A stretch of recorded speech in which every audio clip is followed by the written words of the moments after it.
প্রিয় ছাত্রছাত্রীরা, আজ আমি আলোচনা করব মানুষ জমি অনুপাত নিয়ে। আমি উত্তম সামন্ত, জোয়ারগড়ি ইউনিয়ন হাই স্কুলের শিক্ষক।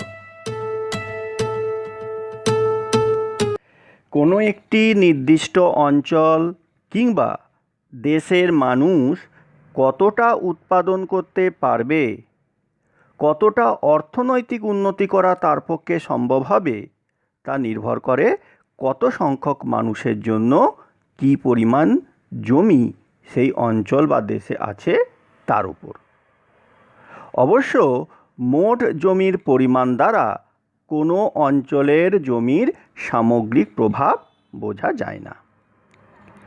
মানুষ নিজের প্রয়োজনে জমিকে নানাভাবে ব্যবহার করে।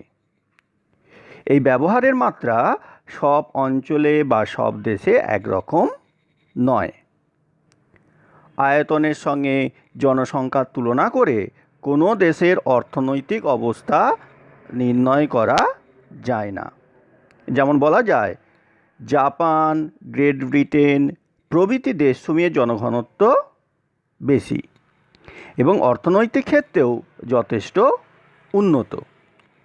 আবার অন্যদিকে আমরা যদি দেখি, বাংলাদেশ, কোরিয়া, ভিয়েতনাম, তো এই সমস্ত দেশগুলোতে জনঘনত্ব বেশি হওয়া সত্ত্বেও এই দেশে অর্থনৈতিক অবস্থা বিশেষ উন্নত নয়। পাশাপাশি আবার বলা যায়, অস্ট্রেলিয়া, রাশিয়া প্রভৃতি দেশসমূহের জনঘনত্ব কম হলেও সেখানকার অর্থনৈতিক অবস্থা যথেষ্টই উন্নত। সুতরাং কোনো দেশের ওপর জনসংখ্যার চাপ কীরূপ, কোনো দেশের জমির উৎপাদন ক্ষমতা কতটা বৃদ্ধি করা যেতে পারে, কোনো দেশের অধিবাসীদের জীবনযাত্রার মান, ভোগ্যপণ্য উৎপাদন ও তা উপভোগ প্রভৃতি বিষয় জানতে হলে সে দেশের জনবসতির ঘনত্বের পরিবর্তে মানুষ জমি অনুপাত সম্বন্ধে জ্ঞান থাকা অবশ্যই প্রয়োজন।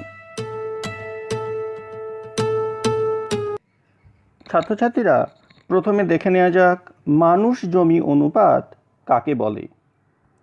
কোনো দেশ বা অঞ্চলে বসবাসকারী সাংস্কৃতিক গুণাবলীযুক্ত মোট জনসংখ্যা ও মোট কার্যকর জমির সংখ্যাসূচক অনুপাতকে মানুষ জমি অনুপাত বলে। আচ্ছা দেখো, মানুষ জমি অনুপাতের সংজ্ঞায় এক জায়গায় বলা আছে সাংস্কৃতিক গুণাবলীযুক্ত মোট জনসংখ্যা। এখানে সাংস্কৃতিক গুণাবলীযুক্ত জনসংখ্যা বলতে সে মানুষের সংখ্যা, তার কর্মদক্ষতা, তার জ্ঞান, তার বুদ্ধি, তার কৌশল ইত্যাদি গুণাবলীকে বোঝানো হয়। জনঘনত্বের মতো এখানে মোট জনসংখ্যাকে শুধুমাত্র গ্রাহ্য করা হয় না, তার সাংস্কৃতিক গুণাবলীগুলোকেও এর সঙ্গে যুক্ত করা হয়। আর একটা জায়গায় বলা আছে মোট কার্যকর জমি। আচ্ছা, এখানে কার্যকর জমি বলতে সেই সমস্ত জমিকেই আমরা বুঝবো যেগুলো বিভিন্ন কাজে ব্যবহৃত হয়, সম্পদ সৃষ্টি হয়, সর্বোপরি অর্থনৈতিক উন্নয়নে কাজে লাগে, সেই সমস্ত জমিকেই আমরা বলবো কার্যকর জমি। জনঘনত্ব নির্ণয়ের ক্ষেত্রে সমস্ত জমিগুলোকেই গ্রহণ করা হতো, কিন্তু মানুষ জমি অনুপাতের ক্ষেত্রে কেবলমাত্র কার্যকর জমিগুলোকেই এর অন্তর্ভুক্ত করা হয়। সুতরাং আবার সংজ্ঞাটা একটু তাহলে দেখে নেওয়া যাক। তাহলে কোনো দেশ বা অঞ্চলে বসবাসকারী সাংস্কৃতিক গুণাবলীযুক্ত মোট জনসংখ্যা ও মোট কার্যকর জমির সংখ্যাসূচক অনুপাতকে মানুষ জমি অনুপাত বলে।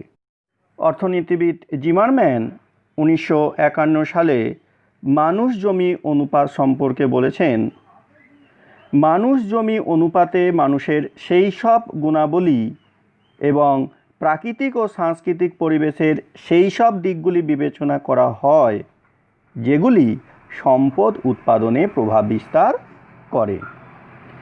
আর এই মানুষ জমি অনুপাত একটি গুণগত সম্পর্ককে নির্দেশ করে এবং এটি সর্বদা পূর্ণ মানে প্রকাশ করা হয়। এবার দেখে নেওয়া যাক মানুষ জমি অনুপাত কিভাবে নির্ণয় করব।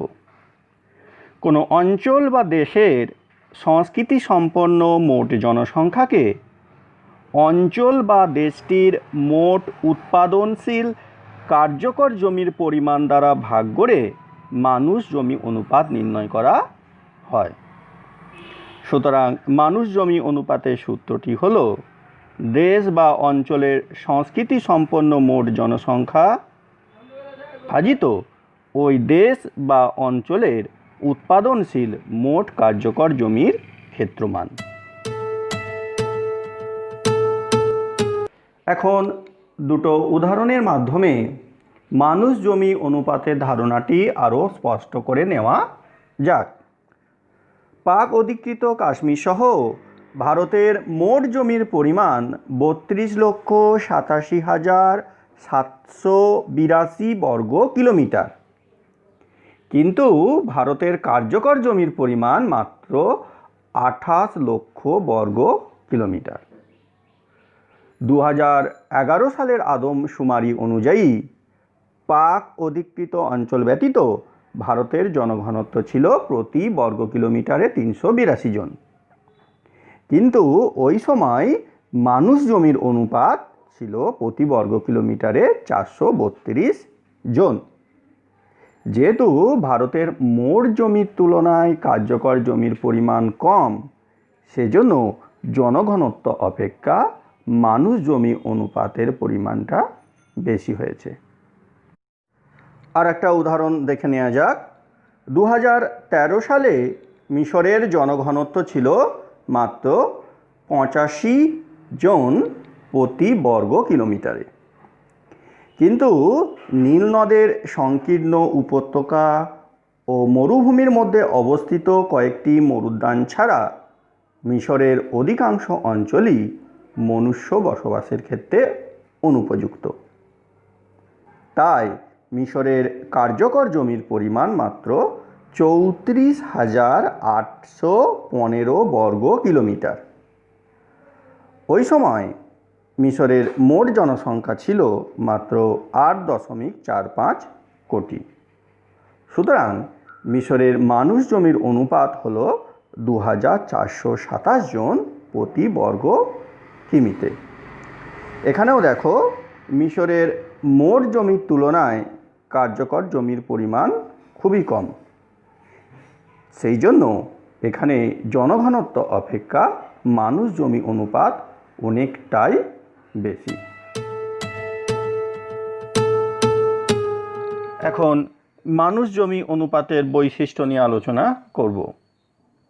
প্রথম বৈশিষ্ট্য, মানুষ জমি অনুপাত নির্ণয়ে যেহেতু সংস্কৃতি সম্পন্ন মোট জনসংখ্যা এবং মোট কার্যকর জমিগুলোকে নিয়ে করা হয়, তাই এই অনুপাতে মানুষের সঙ্গে জমির একটা গুণগত সম্পর্ক নির্ধারণ করে।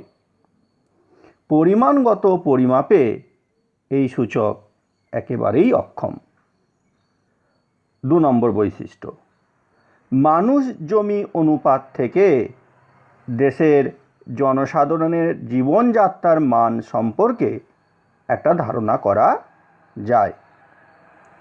দেশের অর্থনৈতিক অবস্থার নিখুঁত কোনো চিত্র না পাওয়া গেলেও দেশের জনাধিক্য বা জনবিরলতা সম্পর্কে একটা স্পষ্ট চিত্র পাওয়া যায়।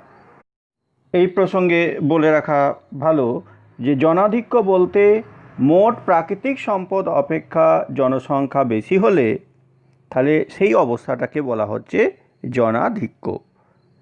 আর জনবিরলতা বলতে বোঝানো হয় কোনো দেশের প্রাকৃতিক সম্পদ অপেক্ষা জনসংখ্যা কম হলে তাহলে সেই অবস্থাটাকে বলা হচ্ছে জনবিরলতা।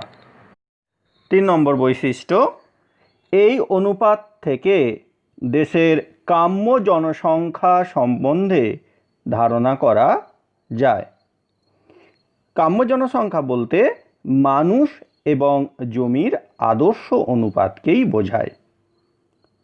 ৪ নম্বর বৈশিষ্ট্য, এই অনুপাত থেকে কার্যকরী জমির ওপর জনসংখ্যার চাপ নির্ণয় করা যায়। 5 নম্বর বৈশিষ্ট্য, মানুষ জমি অনুপাত নির্ণয় অত্যন্ত কঠিন কাজ, কারণ জমির কার্যকরী শক্তি সবসময় পরিবর্তনশীল। কৃষিপ্রধান দেশের ক্ষেত্রে এই পরিমাপ সম্ভব হলেও শিল্পপ্রধান ও খনিজে সমৃদ্ধ দেশগুলির ক্ষেত্রে মানুষ জমি অনুপাত নির্ণয় করা অত্যন্তই কঠিন কাজ।